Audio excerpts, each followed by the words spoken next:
सड़क से लेकर संसद तक जकरा नाम के बाजेला बाजा, शेर भी उ रास्ता बदल देला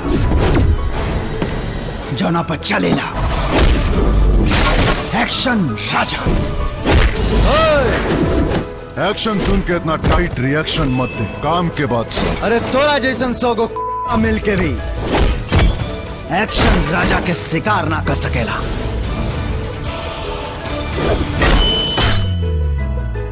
बहुत हो गई इंग्लिश स्टाइल, अब वही भोजपुरिया स्टाइल।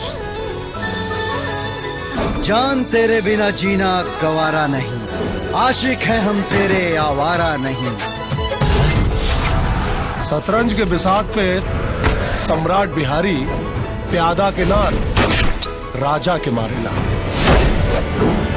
तोरा एरिया में हम नया धंधा शुरू करे आए बंदा, जे भी हमरा सामने रोड़ा अटकाई ओकरा के रास्ता से हटाई ना मिटाई। हमरा तो लगा था कि खून के बरसात हुई मैरवा में। जब अधर्म और पाप के बाजेला बाजा, तब विनाशियन के नाश करे खातिर आवेला एक्शन राजा।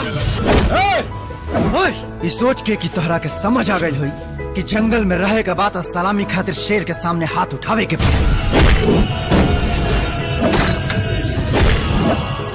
काम का बात कर बकर करबे ना तो यही जे सलटा दे। तो जे शेर के अपना जान के बार समझेला, ओकरा सामने तोरा जैसन झुंड बना के चले वाला भैंसन के का औकात बारे।